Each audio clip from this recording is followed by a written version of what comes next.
सबने आज गुरु जी के समक्ष पुष्प अर्पण करें। तो आज जो गुरु पूर्णिमा हम मना रहे हैं, तो कहा जाता है कि आज के दिन ना वेद व्यास जी का जन्म हुआ था, है ना। वेद व्यास जी को इसलिए जाना जाता है, आप लोगों ने सुना होगा कि उन्होंने महाभारत लिखी, है ना। महाभारत लिखी और महाभारत में सारी चीज़ें जैसे जैसे घटनाएं घटी उन्होंने सारी चीज़ें उस हिसाब से बताई।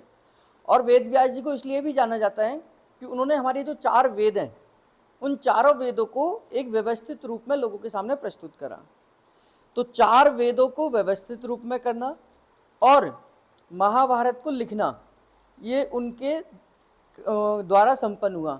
तो उनके जन्मदिन के उपलक्ष्य में हम जैसे टीचर्स डे मनाते हैं, तो श्री राधा कृष्ण जी के उसमें मनाते हैं क्योंकि वो टीचर्स रहे हैं ना। तो ऐसे ही हम वेद व्यास जी के जन्मदिन के उपलक्ष्य में इसको गुरु पूर्णिमा के तौर पर से मनाते हैं।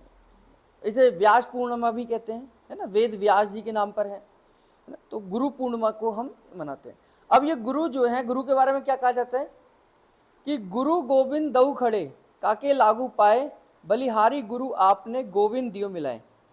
मतलब इसका क्या हुआ कि अगर गुरु और गोविंद, यानी कि गोविंद को मतलब श्री कृष्ण को गोविंद कहते हैं ना, तो भगवान खड़े हैं और गुरु खड़े हैं, तो हमें सबसे पहले किसको नमस्ते करना चाहिए, प्रणाम करना चाहिए। तो उसमें कहा जाता है कि अगर गुरु और भगवान दोनों खड़े हैं तो हमें पहले किसको, गुरु को प्रणाम करना चाहिए। वो क्यों करना चाहिए, क्योंकि गुरु ने हमारे को सारी चीज़ें जानकारी दी। अब गुरु का मतलब ये नहीं कि जो आध्यात्मिक गुरु हैं, गुरु का मतलब वो हर वो व्यक्ति है जिसने आपको कुछ न कुछ सिखाया है, चाहे वो नर्सरी में सिखाया है, चाहे केजी में सिखाया है, चाहे फर्स्ट क्लास में सिखाया है, या स्कूल में सिखाया है, कॉलेज में सिखाया है, या यूनिवर्सिटीज़ में सिखाया है। वो हर व्यक्ति गुरु है, क्योंकि उन्होंने ही तो हमें बताया कि भगवान भी कोई चीज़ है। उन्होंने ही तो हमें बताया कि हमारे ऊपर भी कोई शक्ति है।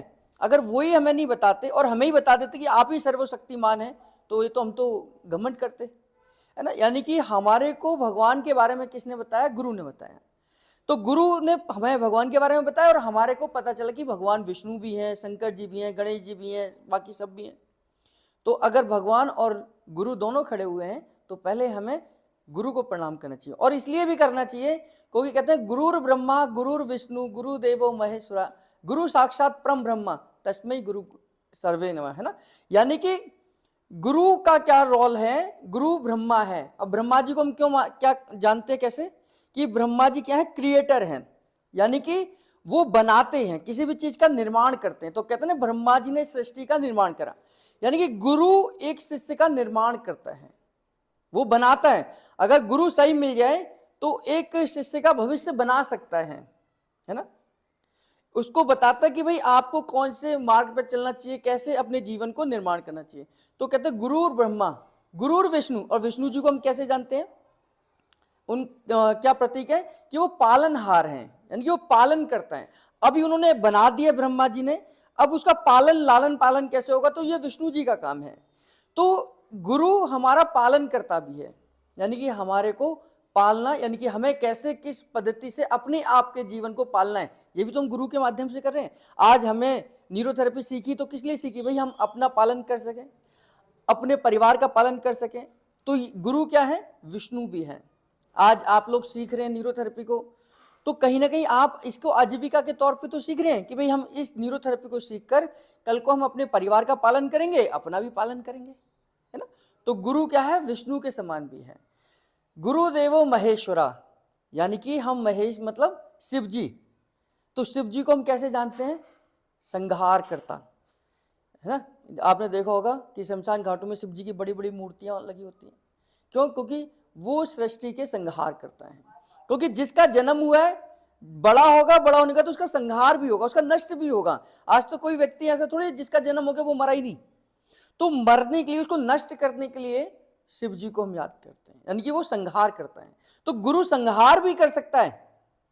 अगर कोई टेढ़ा गुरु मिल जाए तो अच्छे खासे इस स्टूडेंट की लाइफ खराब कर सकता है ना, यानी कि वो खराब भी कर सकता है, बना भी सकता है, और उसको पालन कैसे करना है, अपने जीवन को कैसे हमें अपना जीवन यापन करना वो भी सिखाता है। तो गुरु तीनों ही रोल अदा करता है। तो गुरुर ब्रह्मा गुरुर विष्णु गुरुदेवो महेश्वरा गुरु साक्षात परम ब्रह्मा, यानी कि ऐसे गुरु को जो तीनों में ही तीनों की शक्ति रखता है, ऐसे गुरु को हम नमस्कार करते हैं।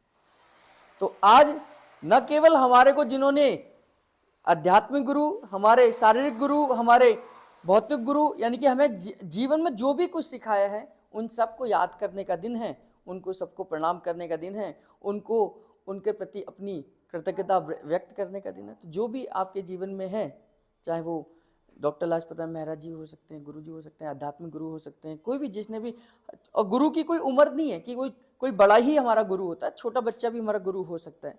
आज हमारे यहाँ पर बहुत बड़े बड़ी उम्र के लोग सीखने आते हैं, तो हम उनके न्यूरोथेरेपी के गुरु हैं, है ना। तो गुरु छोटा भी हो सकता है, बड़ा भी हो सकता है, बराबर का भी हो सकता है, दोस्त भी हो सकता है, माता पिता भी गुरु होते हैं।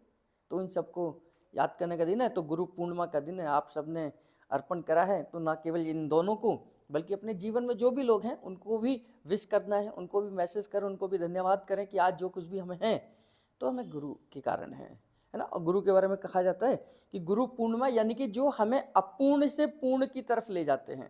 जब हम बने थे तो हम कच्चे मिट्टी की तरह थे ना, फिर धीरे धीरे कुम्हार क्या करता है, उस मिट्टी को घड़ा भी बनाता है, कुल्लड़ भी बनाता है, सुरैया भी बनाता है।